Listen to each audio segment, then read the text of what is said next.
Well, welcome to Happy Times and Places, and thanks for listening as I, Toby Haydock, watch a Doctor Who story chosen by a friend of mine, and I watch and commentate and occasionally mix metaphors and go down blind alleys as I try to identify what their favourite thing about each episode might be.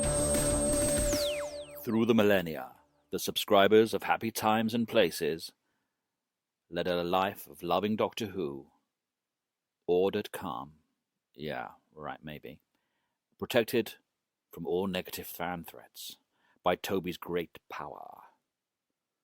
But this was to change. Suddenly and terribly, Toby faced the most protracted, off-topic, dangerous person to suggest a story in this podcast's long history. Predictable as ever, eh, Toby?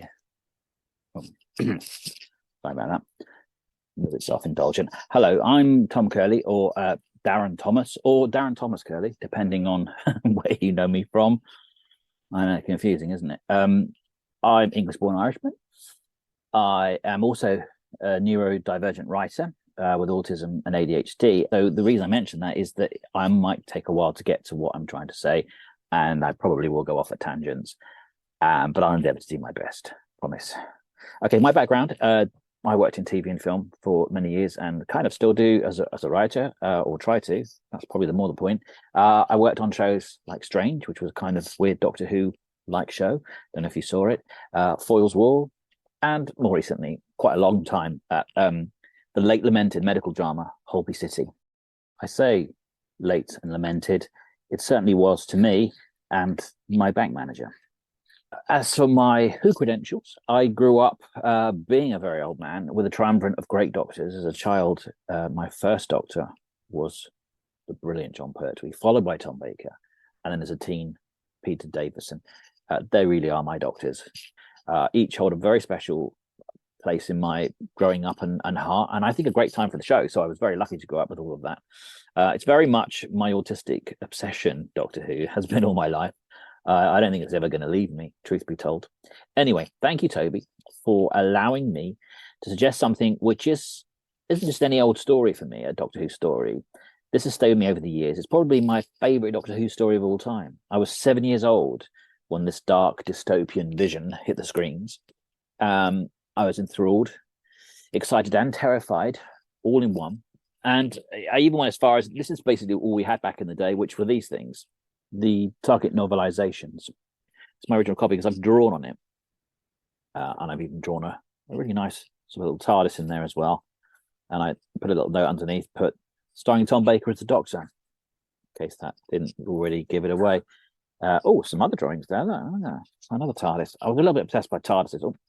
So this was a version of how you could keep a copy of a favourite story that you loved. And this, as you can see, is well thumbed and well read because I loved the story so much as a kid. It really encapsulated everything that I personally wanted to see when the Doctor went back to his home world. And I hadn't seen before, obviously, because that was the first time they'd done it in my living memory.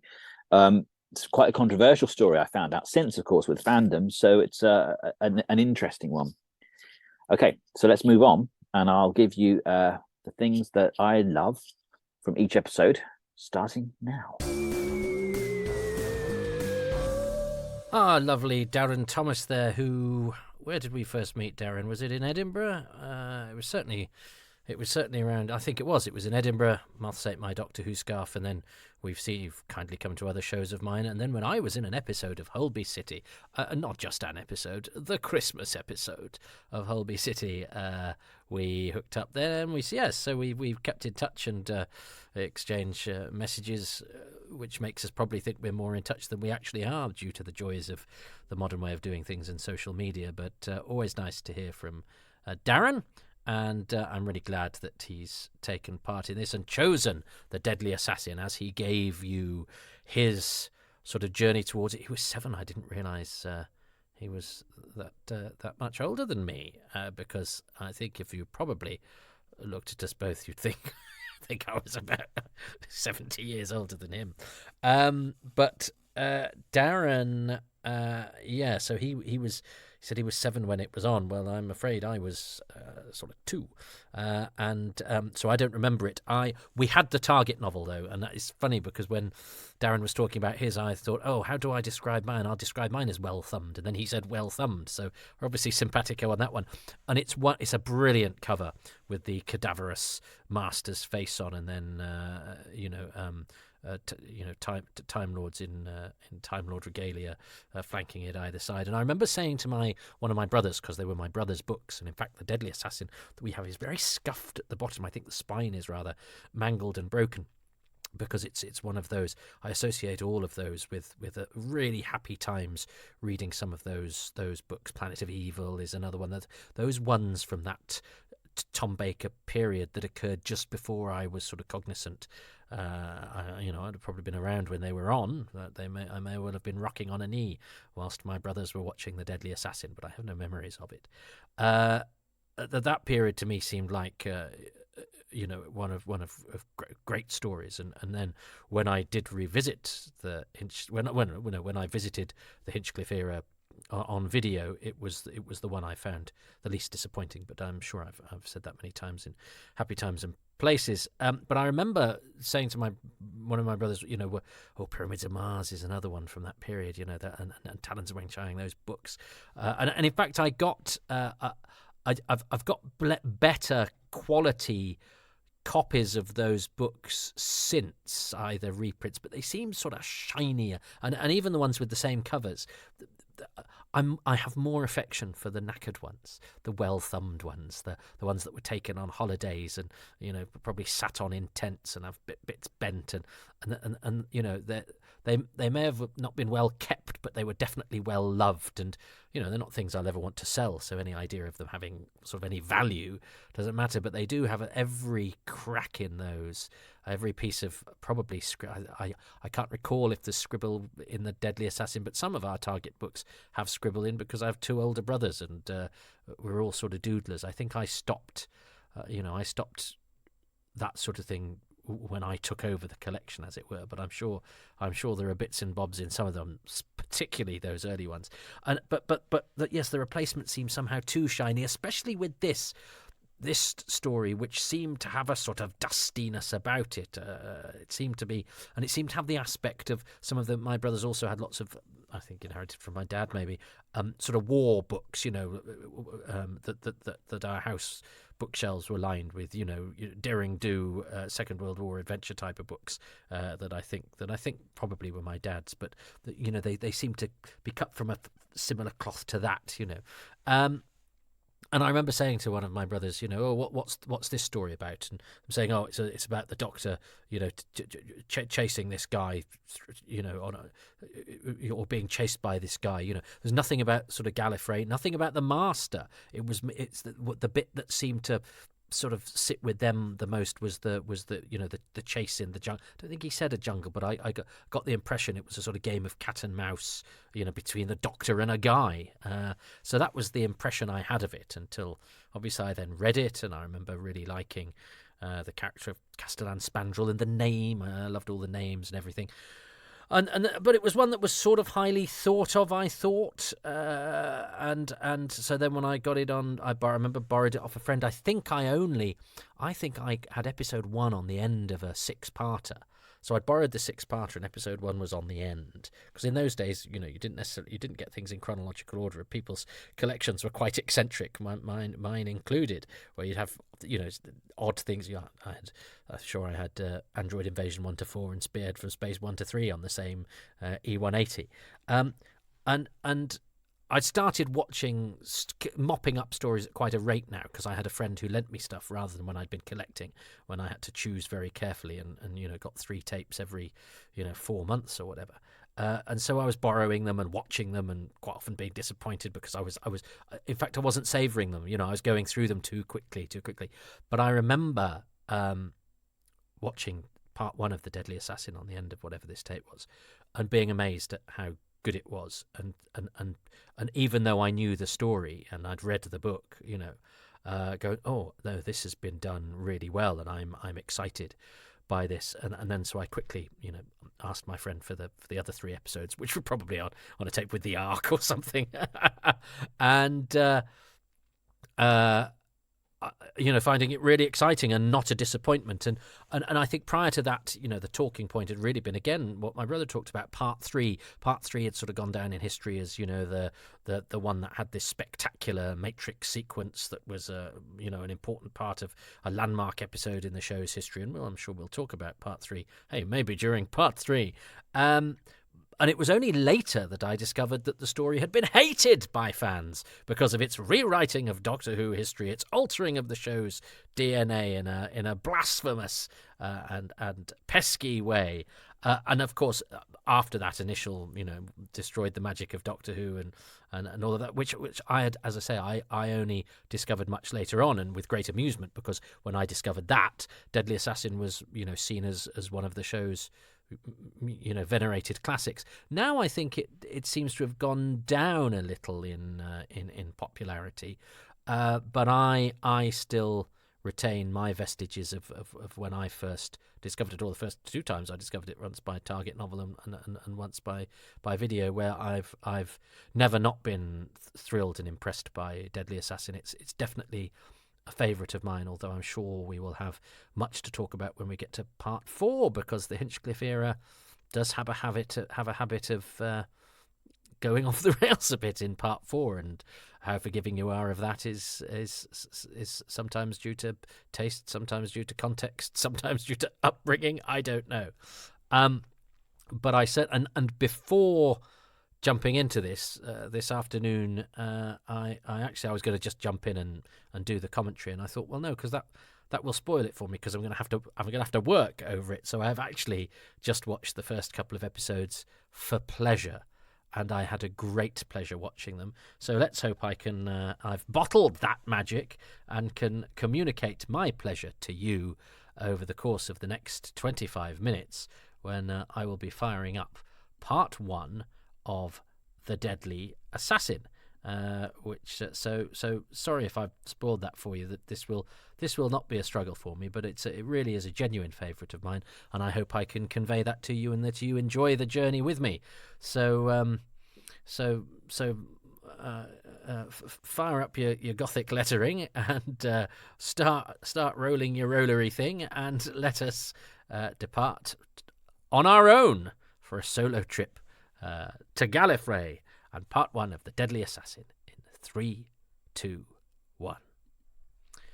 Well, first things first, of course, it's a terrible title. Well, it's not a terrible title. It didn't occur to me that it was a terrible title until many years later, and then I mention, and it's one of the early jokes in Moths Ate My Doctor Who scarf, where I do a joke about he's to be any sort of effective assassin, being deadly is, you would have thought, the minimum requirement. I think I said Doctor Who and the Myopic Sniper, I think I say at one point as well. Anyway, this is a curious bit. I know some people hate this bit. It feels to me like it's the show going, this is actually quite an important moment, because we're going back to Gallifrey, and then we're going to subvert some of the expectations we have of Gallifrey, but this is a big deal. It's interesting that Tom Baker decides not to go full throttle with it, and he's quite laid back in his delivery of long history, whereas other actors, I think, would try and give it a bit more welly. But I get the impression that he knows that his voice carries enough natural import that he doesn't need to sell it, which I think can sometimes lead to him being a bit, well, that's how I'm going to do it, and leave it at that. But I might be reading too much into that. I don't normally like premonitions of things. Just a taste thing. I'm not wild about dream sequences and all that sort of stuff. But of course, they weave this into the narrative very well, and there's a scientific explanation as to why he sees it. So that's fine. But I remember not quite enjoying it in the book. I don't like sort of Netflix series where you see something happening, and this happens a lot, and the hero's about to die, and then it goes 15 years earlier, and you don't then get to that bit till about episode 9, and I'm like, oh, are you basically saying a dramatic high point is episode 9, and you're teasing me with that to make me watch the rest of it? But that's I'm aware that I'm probably in the minority with that, but that is a bit like that, so that's not normally to my taste, but I think it works here, especially as we have to have something to to sort of be driving the Doctor. There aren't many Doctors, I think, who could get away with talking to themselves. And obviously this is Tom wanting to do this because he didn't really necessarily want a companion. But I think this proves that it wouldn't have sustained itself. He gets away with it here most of the time. And because the episode is so well made, you sort of forgive it. But I'm put it like this: I'm glad he didn't have to do this all of the time, even though he's great. He's I think Tom Baker is so good. He's the perfect mix of obtusely eccentric, charming and funny, but also absolutely, gritty, dramatic. And Gallifrey looks fantastic. Look at James Acheson's costumes. These guard costumes, endured. There's this sort of scholastic / monastic aesthetic to Gallifrey, which I think is absolutely right. It's a great way of conveying a sort of aura about them, of them being learned and them having formalities and them being a society, and yet it's all quite this is what the Hinchliffe era does so well. It uses old-fashioned things to suggest the austere, which doesn't date anything. There's no question that this is in the past, but it stops it from being sort of dated because it's not a 1970s view of the future where everyone's in silver and spangly hats and things. And I think that's why the sort of sci-fi of Hinchliffe often, the Doctor will take out a leather bag rather than a big space box or whatever, and it helps to if it's full of the regalia of the past, where things were made better, things are leather and things are handmade, it just gives it, as I say, a sort of an austere aesthetic that gives it a timelessness that makes it not seem hokey as science fiction often can. I must get past the one warn the president is one of the ones where we have to have him say that out loud so that we know what he's going to do, and whereas the bit where he's talking to the TARDIS is quite fun. But look, yes, again, not a computer printout, a fountain pen and a nice piece of paper, and that just, as I say, I think there's a wonderful aesthetic about this, and this ties in with this TARDIS console room, which I really like. I can see what they're aiming for. I don't think the console's big enough, but I like what they're aiming for. Cash and carry Constantine. I don't really know what he means there. But I remember being and one of my brothers, I think, or no, maybe it was one of my college mates, university mates, being very impressed that he'd got a bong. I know we call it a hookah or whatever, but I think people do smoke the marijuana out of those, and so. You could confer that upon it if you wanted to. It's the Doctor having not a futuristic-y thing, but a thing he's picked up on his travels.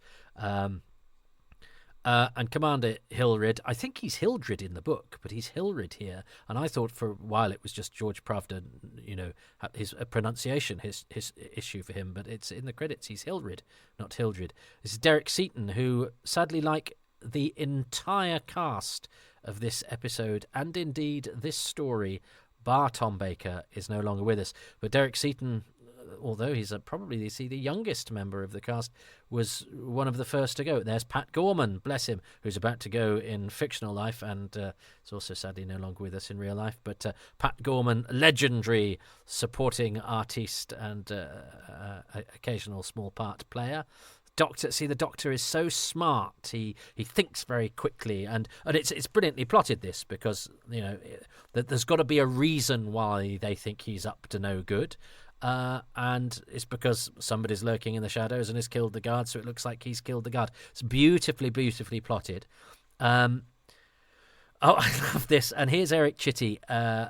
Eric Chitty, who is very old. I love that. That's such good. He thinks Spangel says what, and so he starts repeating the whole thing because he thinks sounds. And then Earth, where's Earth? Sol 3 mutters Spiral. They have another name. They have another a sort of way of cataloguing Earth, which to us is our entire existence. To them, it's another place. The CIA, Celestial Intervention Agency. This is just establishing stuff, and it is full of jokes, none of which are being played stupidly.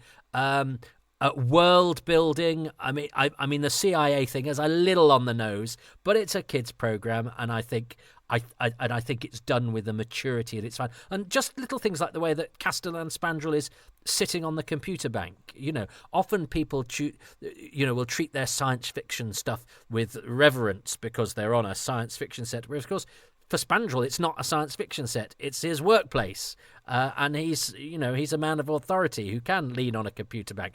It's little touches like that that make this alien planet, this austere alien planet, the planet of the Time Lords. My goodness, actually real, plausible, without doing that thing that I think a lot of modern sci-fi does is trying to make it too like our world. There's nobody talking in modern day slang or anything like, look, he's got a mint, he eats a mint, and I love the way he's rude to Hilrid. And I think there's a great anecdote that Mitch Mitchell has, is that originally Pravda was supposed to have his lines written on that piece of paper, and for one of the takes they gave him the one with the Gallifreyan writing on, and he didn't have a clue what to do.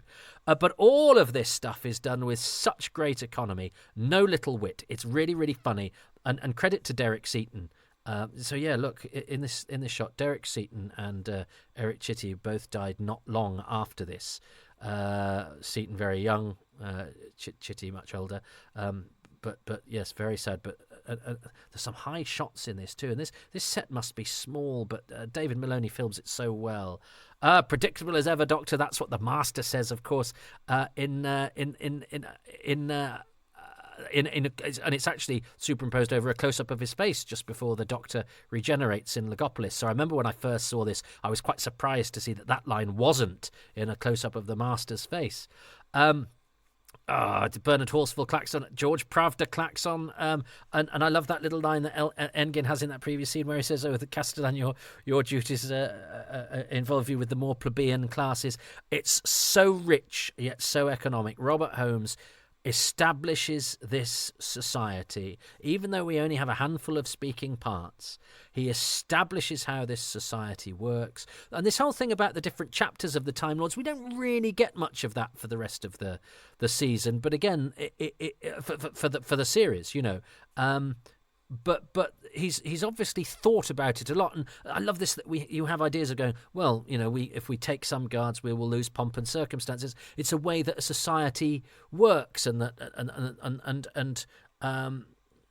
that there's give and take, and that there's that you would have on a state occasion, you would have pomp and circumstance, but you would also have security, and one is weighed up against the other. That is all very real, and often and that's rare in science fiction, especially sort of quick, especially children's science fiction or science fiction that's suitable for children. But yes, there's so much more that could be done with these different chapters. The heliotrope of the Patrexes, what wonderful vocabulary Holmes uses to paint such vivid pictures with such economy. And then you've got a sort of David Dimbleby as played by Hugh Walters here. And I love the way that when he says the heliotrope of the Patrexes, and then he goes, and so on, which is a very, very BBC presenter type of thing to do. And again, it's a little on the nose, but it's witty. It's not stupid, and everybody is doing what you should do with comedy.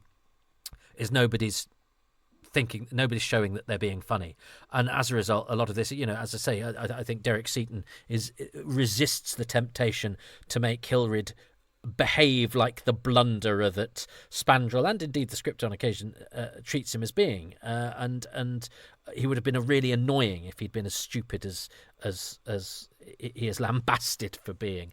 And I love Cardinal Barusa, who is so waspish and puts him down, and that's quite a triumphant moment, because and yet Runcible, another brilliant name. It's a Runcible spoon, isn't there, in The Owl and the Pussycat? Runcible, Spandrel, Pridonians, Archalians, Patrexes, Panopticon, all of this stuff. They're words that are unfamiliar and yet not stupid. They're actual words from,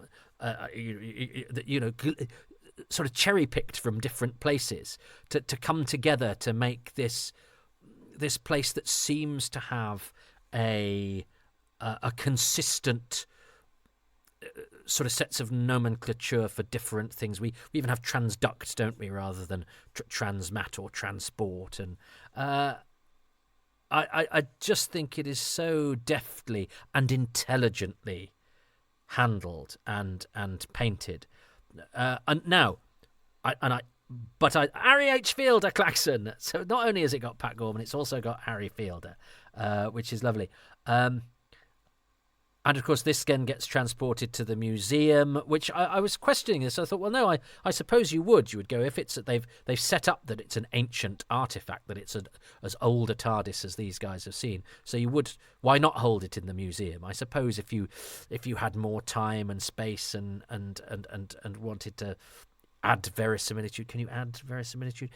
You'd sort of maybe want it to be put in quarantine or something first, but the story needs to be got on with, and it's convenient for the storytelling to have him in the museum, because also in the museum are the different robes, one of which he needs to steal to get in. It's a little stretch, but I allow it because it lets us get on with the story, and it's a reasonably well worked out way of facilitating getting to the story where it needs to get out. It is a bit of a stretch, but I forgive it because the whole thing is, doesn't take too many liberties and is done, and even this going, the doctor is probably knows he's walking into a trap, but he's got to do it anyway because that's how he's.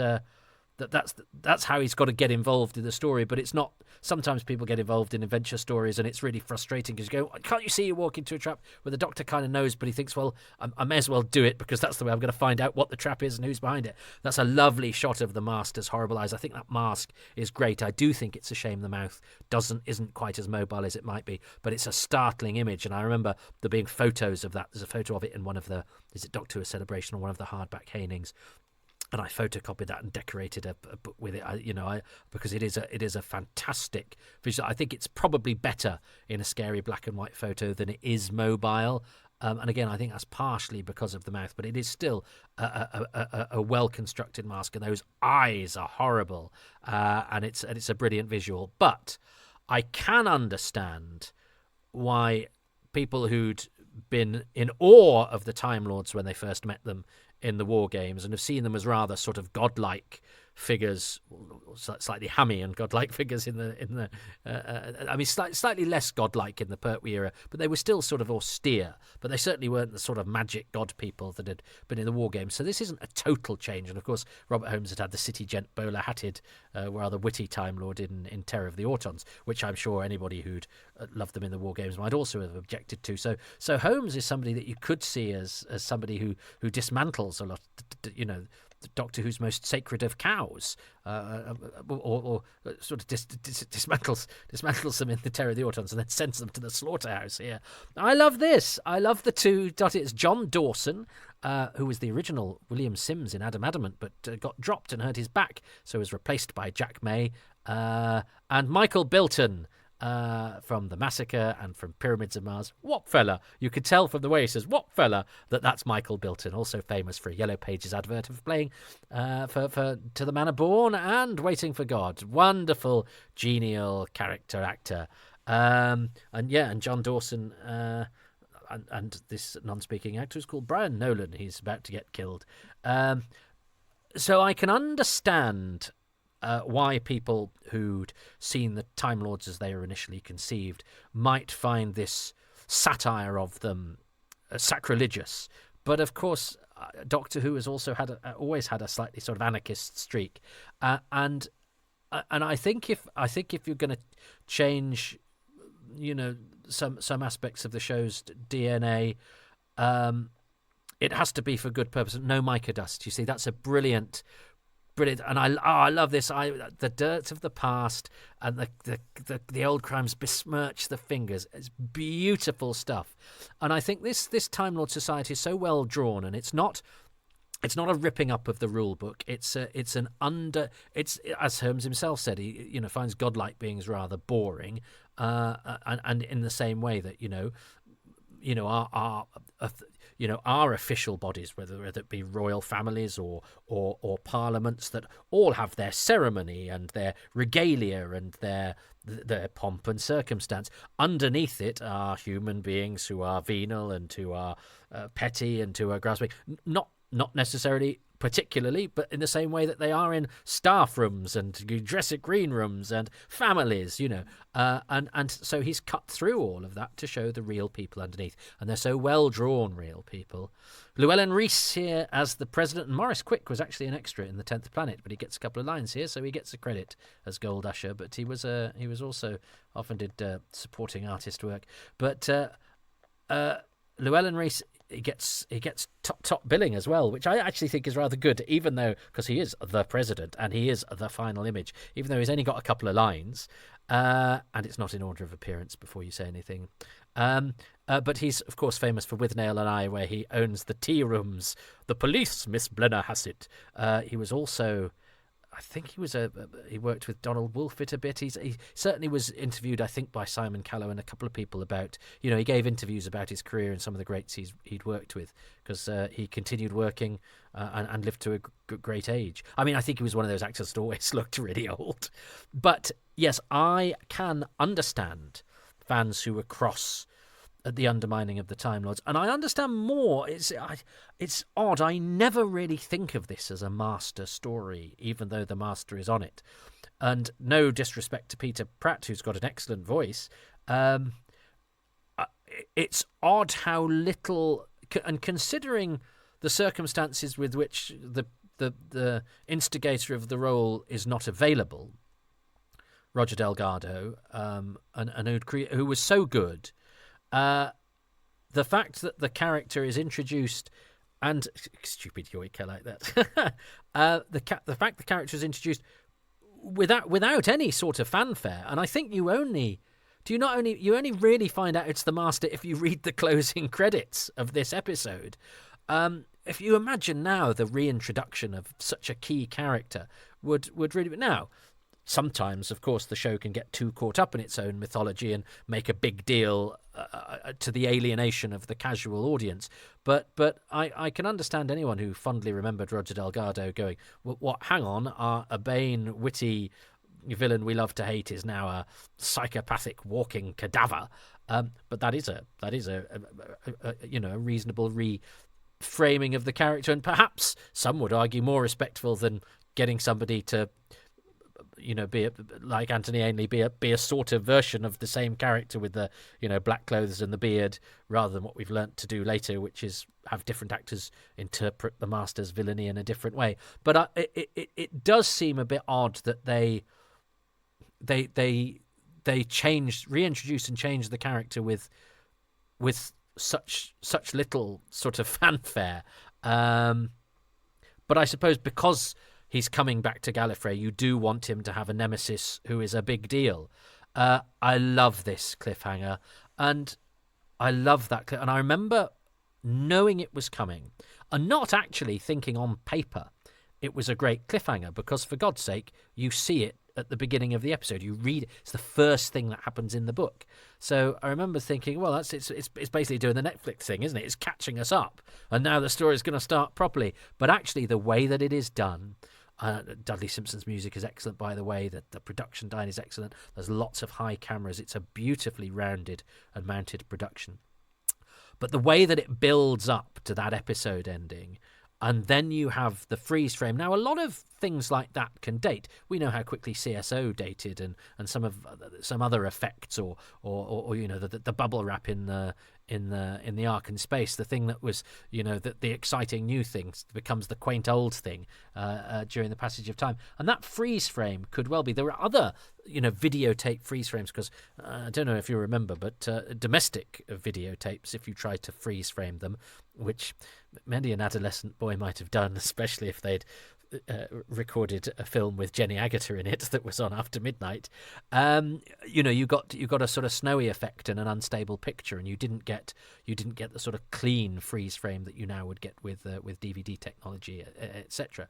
So a clean freeze frame was an amazing thing. But actually, if you look at it on the opening titles of things and some of the closing titles, of things like Bergerac, where it's Bergerac's early title sequences, opening and closing. I think because a lot of them are, but are they on film though? Isn't Bergerac on film? But anyway, I've watched some title. Maybe it's not Bergerac. No, but certainly the later Bergerac title sequences look really cheap and nasty because they're sort of freeze frames. But they might not be video. They might be film. But they still look cheap and nasty in a way that the earlier opening titles do. And yet, for their time, they were probably much more sophisticated. And I think The Gentle Touch, which is another crime drama from ITV, which I think its opening titles mix videotape and film to an egregious extent. But also, a lot of those programs at that time would use a video freeze frame without the snowy thing because wow, we can do video freeze frames to capture an exact moment. Alfred's Own Pet, I think, did the same in some of its titles, and they dated very quickly. They look naff, There's just something very 80s about freeze framed videotape, but they work in these late 70s Doctor Who's, mid to late 70s Doctor Who's. They work in Genesis of the Daleks. They're a trademark of David Maloney that somehow have contrived not to date like examples of them that came later. It's something to do with the picture quality. It's something to do with the way they're integrated into the piece. I know the one at the end of episode 2 of Genesis of the Daleks is on film, which will help, and that's great. But he uses the effect in Planet of Evil, and he uses it here, and it's a sort of directorial trademark, and some directorial trademarks do date. I do not think this does, and I knew this episode ending was coming. I wasn't that wild about it coming because I didn't think it was a particularly exciting moment because, the story is about, the mystery of the story is resolved pretty quickly in our eyes, and it's more about, the cat and mouse with the master or whatever.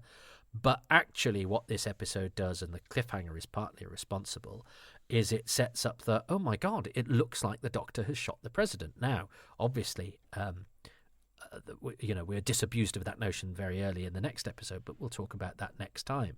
But I think I remember the first time I saw that cliffhanger, knowing it was coming and going, oh, no, this was good. This was better than I expected. And Doctor Who was so often not better than I expected because I'd conjured movies in my head.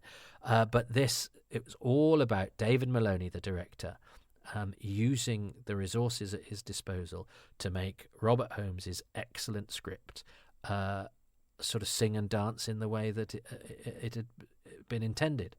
And I think it's a synthesis of Holmes, Hinchliffe, Maloney, Roger Murray-Leech, the dream team, when you could throw James Acheson in there as well, who made Doctor Who so handsome looking, so dynamically made, so elegantly, thrillingly written. I think that episode is damn near perfect, even though it has the compromise of going, yeah, I probably wouldn't have the Doctor talking to himself in the TARDIS all the time, but I still think it's allowable and it's getawayable with, partially because Tom Baker is so good at that sort of stuff, and he's such a presence. He's got such an advantage over so many other actors in that he's just effortlessly watchable, and and at this juncture is balancing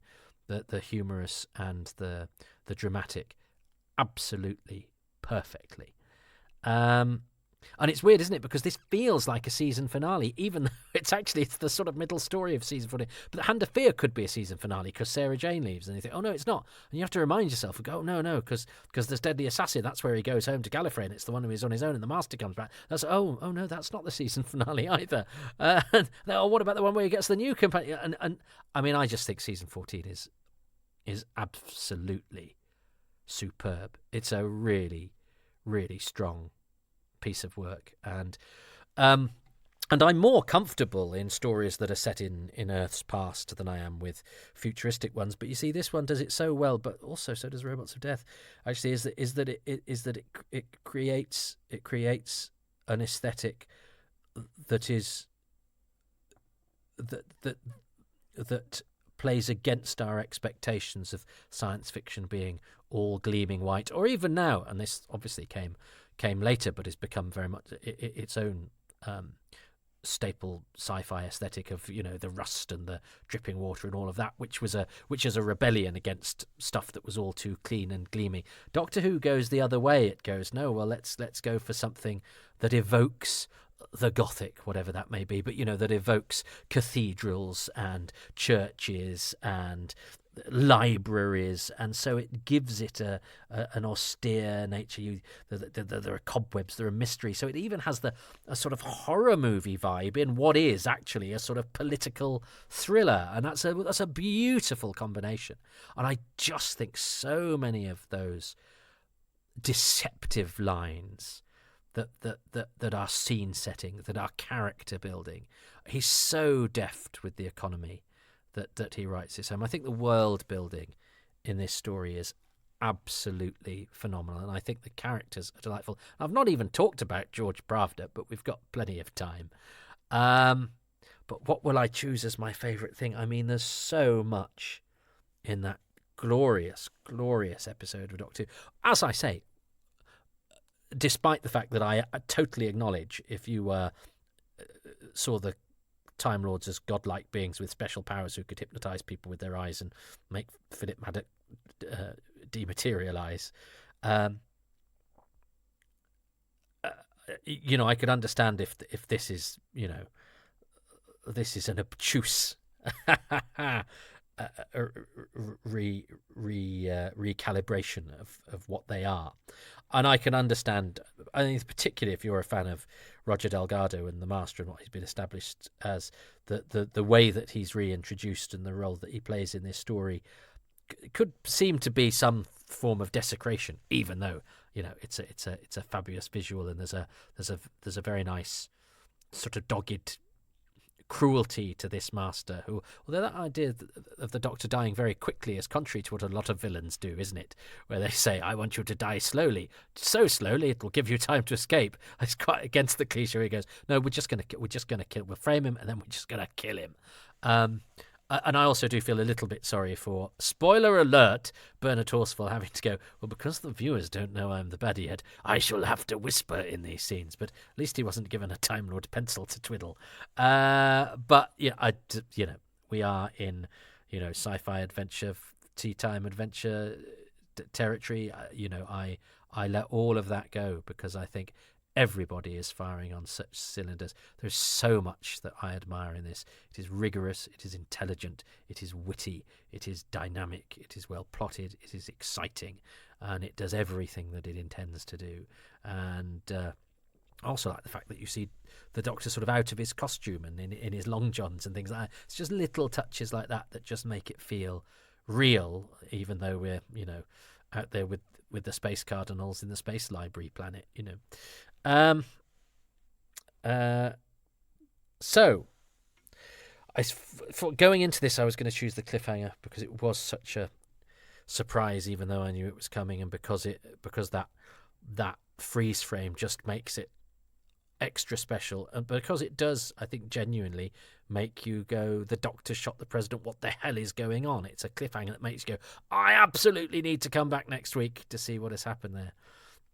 But as I was commentating along to that, because of all the lines, it's got to be, and because of the aesthetic that I talked about, and how the Time Lords are portrayed, I think it's got to be the world building.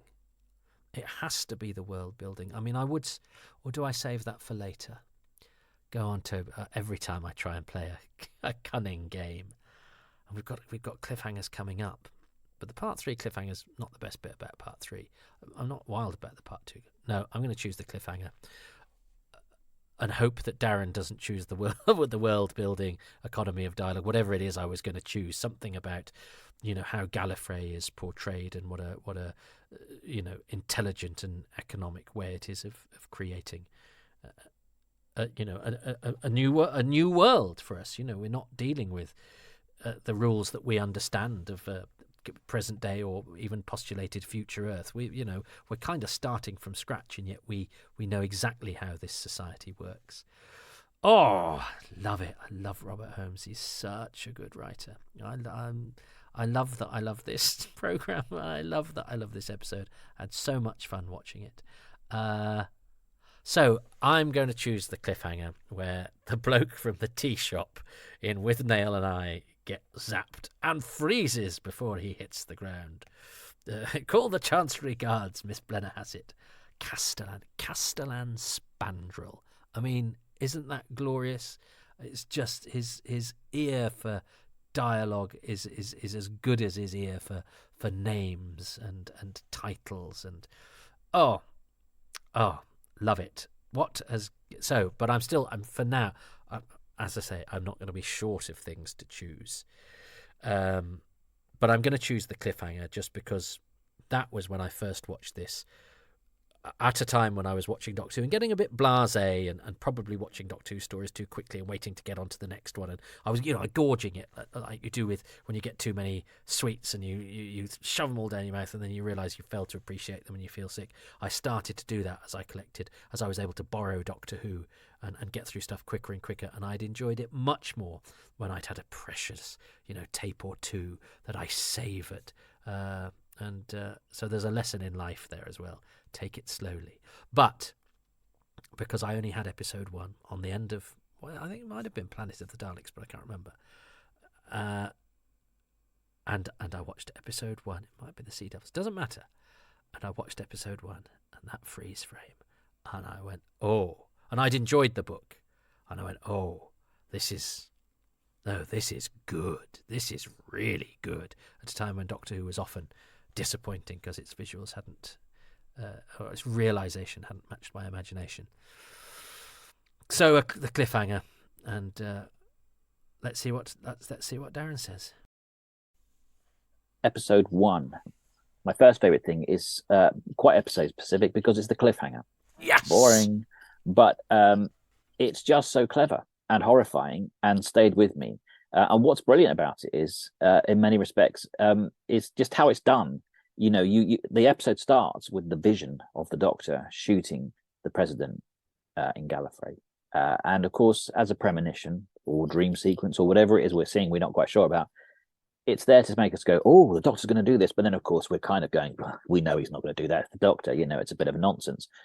Or so we think. And of course, so then it builds up with that sort of, confidence that you have to the cliffhanger where he very much does that exact thing. And you're left with disbelief. You've just seen the Doctor pick up a gun and shoot someone effectively dead. Obviously, it's not quite that, as it reveals in the end.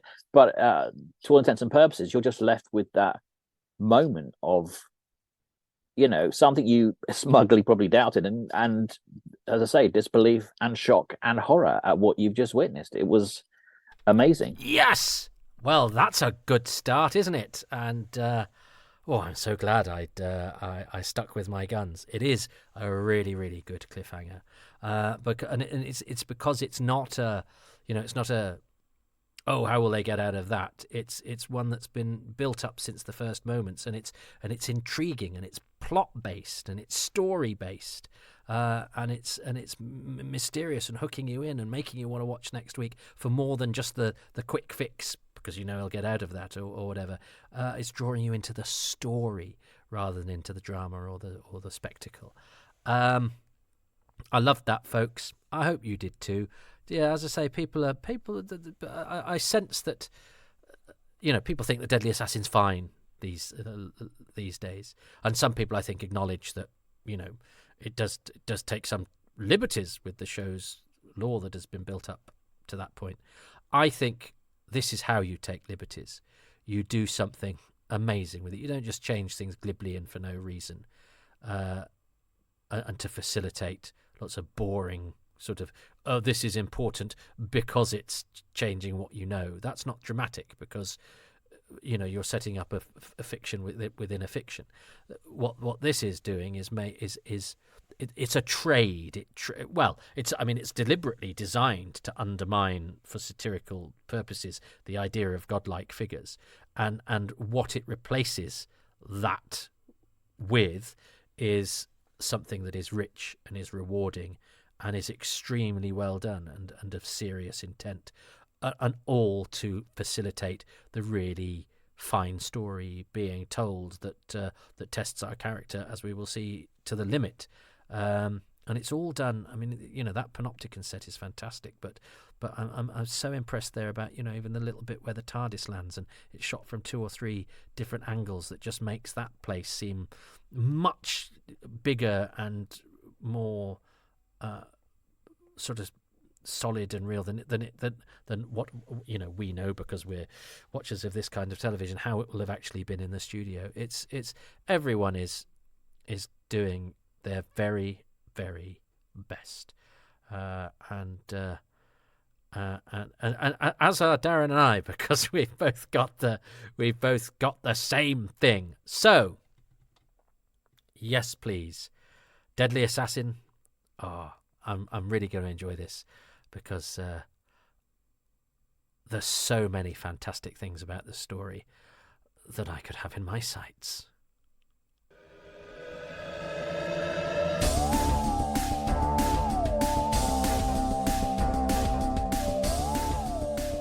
Thanks very much for listening to Happy Times and Places, which is presented by me, Toby Haydock, and my special guest, Daren Thomas.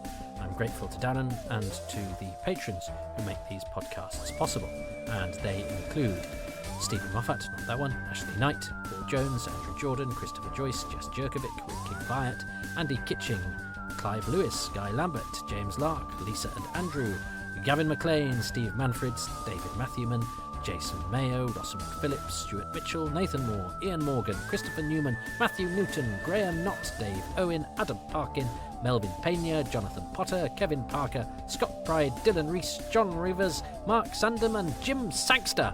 The music is by Dave Gates and the artwork by Dylan Patterson.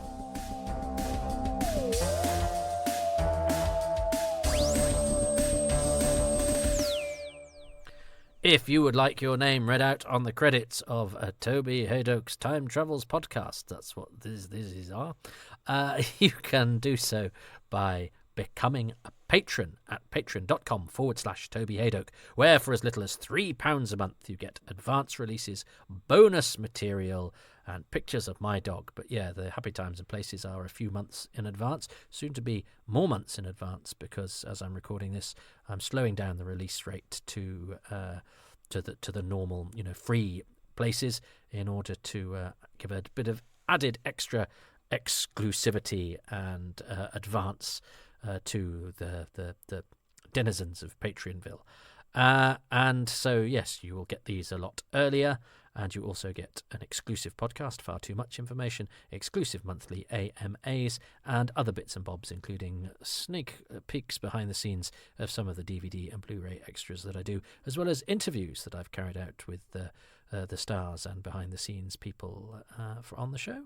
So there's plenty there. You get generally 3 releases a week, not counting the pictures of my dog, which are a bonus. So plenty to be had, and you can get a 10% discount on your whatever tier you decide to go. £3, as I say, is the lowest if you sign up for a year in one go, which has no disadvantage. I can't keep any of your property or eat your children, but it does mean I've got you for a year. But as I say, you get 10% off for doing that. There is no commitment and also no children eating if you go to ko-fi.com/Toby Haydock and just bung a few quid in the pot every now and again. This is another way of supporting independent, self-employed creatives, which is what I am, in an industry wherein we're increasingly having to sort of throw our cap on the floor as we make stuff, because that's the way that it's going. So I should stop being apologetic about it. I was listening to a podcast recently, and somebody saying, on American podcasts and things, things like this, and American creatives just go, I'm brilliant, so sign up and pay me. Whereas we have to go, I'm terribly sorry about asking for this thing that I've spent hours making, that do you want to maybe give me something, because I don't have a pension or holiday pay or anything. But anyway, there we go. I've done it, and I've couched it with a little bit of self-deprecation to show that I'm really absolutely ashamed of myself, but not so ashamed I don't do it. So it's all complicated, isn't it? Or some could say just hypocritical and mealy-mouthed. Who knows? But nonetheless, give me your money. Or if you cannot do that, and I totally understand, I get how it works, believe me, and I listen to plenty of podcasts that I love that I do not invest in financially, and that's the way of it.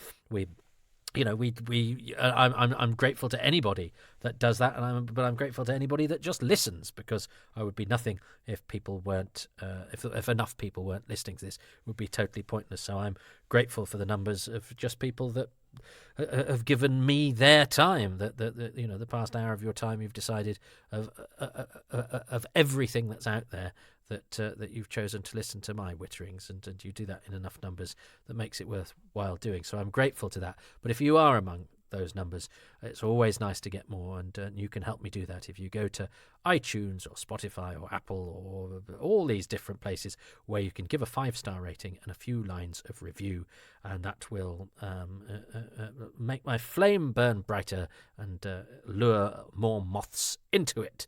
And we all know what moths do, including on YouTube, where these now upload automatically, and I've only just recently started to do it, so the numbers look terrible. I look like Billy No Mates on YouTube for these podcasts, because I've only just sort of worked out how to do it. In fact, some of them go up twice. I've no idea why. But anyway, if you do like and subscribe to my YouTube channel and give thumbs ups and views to some of the stuff that's on there, that's just really helps as well. So there we go, courting over, but thanks. Yeah. Of course I'm on all the social medias, because I'm desperate for the approval of strangers and terribly nosy. So Twitter @HaydokePodcasts is the stream dedicated to just these, @Toby Haydoke if you're interested in more than just my Doctor Who stuff, because I'm a working comedian and actor and writer, and I do other things. I'm also on Instagram @Toby.Haydoke. I've got the YouTube channel I mentioned. Please do subscribe and like to that. I have a website, www.tobyhaydoke.com, which is updated generally once a month with news of the various things that I'm up to. And I also have a Facebook page where you can like and follow and do all those bits and bobs. So if you can avail yourself of all of that stuff, it will maybe make me feel slightly less needy. It won't. It will, just because it's a vicious beast that feeds itself. But nonetheless, it's the way we seem to do things these days. So go on.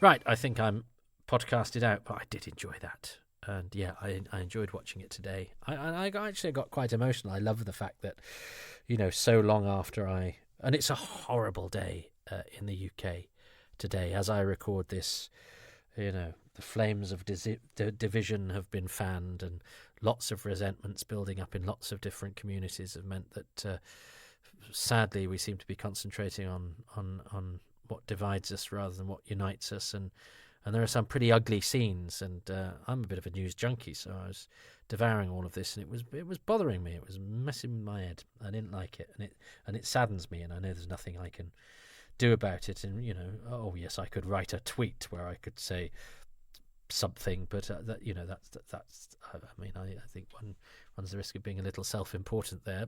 I, a nobody, will give you my opinion on current events. I have to be seen to be condemning this sort of thing.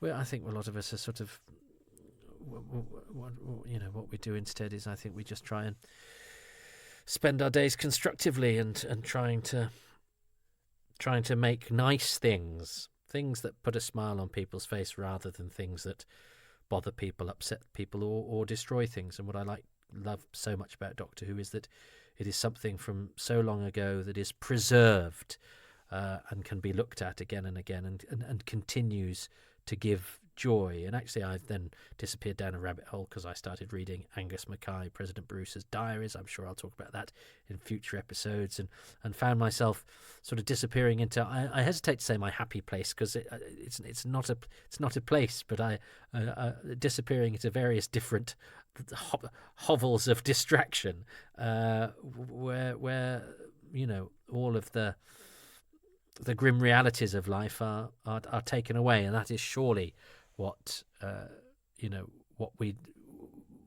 how we get through our lives. And yes, it might be meaningless and trivial entertainment and all of that, but it's sort of what separates us from the animals, and it's what civilizes us, is that we are people who consume entertainment, and we tell stories, and we admire creativity. And look how much creativity, with the scantest of resources, went into part 1 of The Deadly Assassin. So much so that creativity resonates all these years later. You know, I was 2 when it was on. I'm 50 now. So some things must last and endure, and some things, like hopefully the events that form the backdrop of today, only just up the road from where I am, as soon, consigned to the dustbin of history. But it's a reminder that it's a tricky world out there, and Doctor Who helps us negotiate it, sometimes through intensely personal stuff. But today it's not been personal stuff, really. It's been sort of wider of that, slightly more nebulous even, but just a feeling that the world is hard sometimes, and Doctor Who sometimes just makes it a little easier. That might have all been very pretentious, and if it was, I'm very sorry. It's just a television programme, and it has nothing to do with the terrible events of today. But I've just said what I feel, and I may have sounded like a twat. Oh, it wouldn't be the first time. The long and the short of it is, I like Doctor Who. That's what all these... That's what I should have just... Episode 1, I like Doctor Who. That end. Now, sod off. Oh, dear. Be happy, everyone. Stay nice.